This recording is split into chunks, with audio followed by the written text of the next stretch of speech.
So we took a little nap, much needed, and now we're having our first dinner on Scarlet Lady. So Virgin Voyages doesn't do main dining room. It's just specialty restaurants only, meaning they're all kind of small and intimate and comfy and cozy, and they all have their own different menus. So Extra Virgin is the Italian spot. So let's check it out.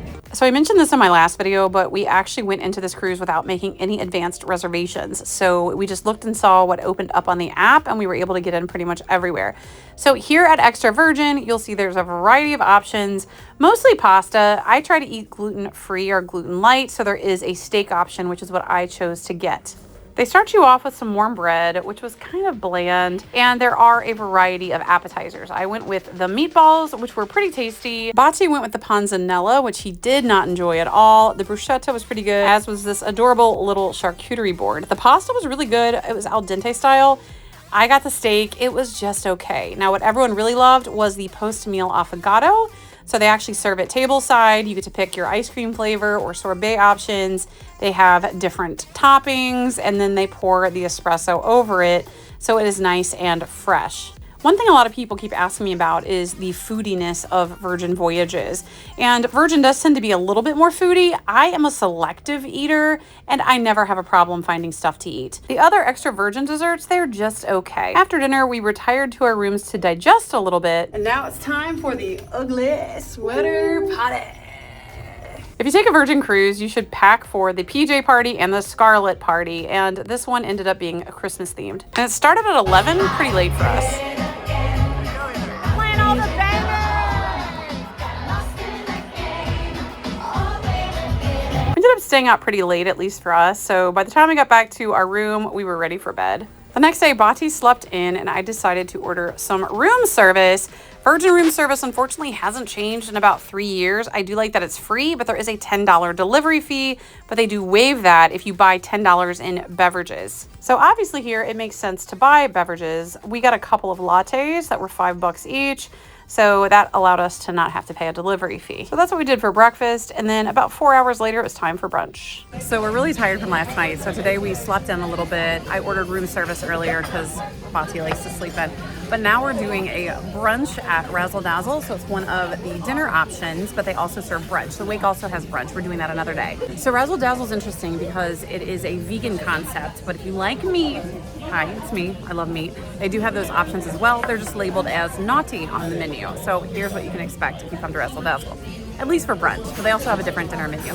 They start out with serving bread from a bread basket, and they have a variety of starters. I skipped it, but Bati went with the avocado toast, which he said was just okay. He loved the acai bowl, though. It was one of his favorite things he's had so far on the cruise. My friend Kelly got some of the Asian food options, which she thought were pretty solid, but they also have some more traditional brunchy type foods. I got the candied bacon, and it was tasty, but it had a little bit too much of a spicy kick for my taste buds. Bati got this chicken sandwich, which he found absolutely despicable. Why was it so bad? Terrible. He's not a fan. So yeah, while Virgin is typically known for having good food, they can't all be winners. What's crazy is I used to hate sea days, but now I like them. I like the relaxation, chilling in the room and taking a nap. So I did just that while Bati watched his favorite soccer player, Lionel Messi, play. And if you're also a napper, you'll probably note that the room doesn't get very dark because there's these big gaps in the curtains, but that didn't deter me. I still took a pretty good little nap. And Miami won. Woo! Go Messi football. Sports Another trophy, baby. Another trophy. So yeah, we had a pretty darn perfect sea day. And to cap it all off, we got to enjoy the sunset from our balcony. I don't even mind interior rooms, and I actually like how dark they get when you want to take a nap, but this view is pretty killer. So we had a nice chill time. That's what I love about sea days, is like you can actually like kick back and relax a little bit. And so Bati watched the game. That was really fun. I took mostly a nap. And now we're gonna actually head out to the casino. We have reservations at the Wake at 8:15. And by the way, a lot of times people get super anxious, as I mentioned, about Virgin Voyages because my hair is just not hairing, because they don't want to like make reservations in advance, or it gets really stressful, or reservations are full, things like that. And as I mentioned, we had no reservations. I just made them all yesterday once we were on the ship. But I was able then to get us in pretty much everywhere we wanted to go. So the Wake is tonight at 8:15. But we got a couple hours to kill, so we're gonna do a little damage in the casino. I don't love the casino. It's small. I do like that it's non-smoking. And then we're gonna go to dinner. I want to talk about something too, which is how people dress on Virgin Voyages. So the really interesting thing is more relaxed, but people tend to dress a little better. And what I mean by that is there's no strict dress code. So you see a lot of people going pretty casual, but it's kind of like a self-policing dress code where you don't have people wearing like booty shorts or like wife beaters in the dining areas. So tonight I have my little dress and sweater. Bati, he's still pretty casual. You know, he's got his jeans. I got my pants on. My dress shoes. As opposed to no pants. But it's just really interesting. It's kind of anything goes because everyone is just naturally, I guess, respectful. They don't wear, again, bathing suits and things like that in the dining areas like you kind of see sometimes on other cruise lines. Just say it. Just say it. Carnival. And Royal Caribbean to an extent too. So don't stress out too much about what to wear. Little fit check for Bati here. We're down to 6. So let me give you a little walkthrough of deck 6. I will say I like Virgin cruise ships, the lady ships, because they're nice and they're small by design, but they're not the easiest to navigate always. There's lots of spaces that you can't necessarily get to easily. So they do have a barber shop for men. They have a tattoo shop, which I mentioned earlier. That's where I got my one and only tattoo. They have a small shop that sells MAC cosmetics, a duty-free store, and on the other side here on deck 6 they have a lot of other shops too. So this is kind of like the deck where all of your retail shopping happens. Now the real fun here is our favorite thing, of course, the casino. And because Virgin Voyages doesn't give you an actual card, you use your bracelet wristband key fob thing and you just put it against the scanner, and that's how you can make withdrawals from your cabin account, and you can also track your points. So as is typical, the Virgin Casino, not very good to me, but I did learn there's an entire smoking section. It's really small. There are some other games in there, but it's just, I can't handle it. No luck in there. No luck in there either. So we're going back to the high rollers area with some $5 bets. So I don't have the budget for too many $5 bets, so I didn't last very long in there. So I wanted to go back to the smoking section. So as you can see, it's kind of in a little hidey hole hidden away back here. It's weird. And our bad luck continued, so we decided to vacate and just walk around and kill time in a more affordable manner, shall we say.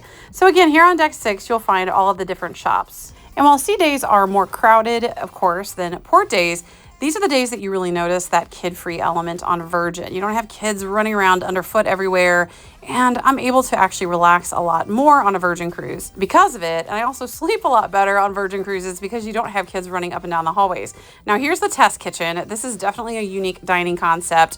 That's not for the weak at heart. We're going to try to do that another day. So of course, stay tuned for that, but it is definitely a unique experience. And then also here on deck 6 is Extra Virgin, and this is where we had dinner, of course, the first night. So again, to recap, here on deck 6, you'll find the casino, the test kitchen, you'll find the smoking room, which basically is the smoking casino, Extra Virgin, and a few other things. And this also includes the Manor, which is one of the big entertainment venues. It's right by the casino. So it's only 7:46 and our reservation's at 8:15, but we're starving. Haven't eaten since brunch, which was like, I don't know, at 1? So it's been a hot minute. Gambling makes you hungry. Gambling, that slot finger, putting it to good use. But anyway, we're gonna see if they'll let us in early. So fingers crossed. Yes. So no go on the table, but they have a little lounge area, so they're gonna let us chill here and hopefully we get a table soon. So this little lounge waiting area is kind of nice. With other cruise lines, you're always awkwardly left standing out in a crowded entry area, but it's nice to have an actual place to sit and wait while your table is being prepared for you. And it's called the Wake because it's located in the very aft of the ship, which is the back. So they didn't make us wait all the way till 8:15. We got seated around 8:09, so had to wait a little bit, but not too bad. So they started us out with the bread, and this was a big hit with everybody at the table. Very good, so much so we asked for seconds. I didn't love the appetizer options, so I neglected to get one, but my friend Kelly got the clam chowder and she got the wedge salad. She said they were both pretty good, but nothing exceptional. Now, of course, the showcase at the Wake is gonna be the steak. I got the filet, Bati got the filet, and my friend Kelly, she got the strip, and we all really liked the steaks, really great cuts of meat. But the disappointing thing was the sides. There's these little potatoes, which were not very good, and just really a lack of sides options that you would expect at a steakhouse. And one thing I like about Virgin is that soft drinks are included. They do drink packages really differently, so they don't actually have a traditional drink package. So if you want to buy drinks, they have a bar tab. So you prepay for it, and then they give you extra bonus money toward it. So that's how they do their drinks, which is just very different. And the desserts were really good. Bati loved the lemon cheesecake. I liked the baked Alaska, although it's served with pistachio ice cream, which was just a little odd, but still very tasty. Kelly got this apple thing, and she really didn't quite like it. All right, we just finished dinner at the Wake. It was pretty darn good. I am so tired. We're gonna be in Puerto Plata tomorrow. You just passed our room. Yeah, we did. I am ready to crash. Dinner did take almost 2 hours tonight, which is tough because I'm like, again, super sleepy. So ready to go to bed. Stay tuned because guess what? Next episode, we're gonna be in the Dominican Republic. Also, on next episode, stay tuned. Welcome to our crib. Come check it out. That's vintage. This isn't, Cribs doesn't, MTV doesn't even exist anymore. Anyway, yeah, we'll see you in Puerto Plata. Okay. Ready to go to bed. One really important thing though, you gotta know if you cruise with Virgin, I really like their commitment to sustainability, so they don't do like single-use plastics, but that means that on the ship you are not gonna find bottled water or even cans of water. And I tend to get dehydrated, so they do put carafes of water in your room, but all the water is just in a glass, which I don't love for a few reasons, kind of hygiene. I don't ever trust that these glasses are like fully clean. So if you cruise with Virgin, it's really important that you bring your own reusable water bottle. And with that, I will say cheers. Stay hydrated, friends. Good night. And we'll see you in Puerto Plata.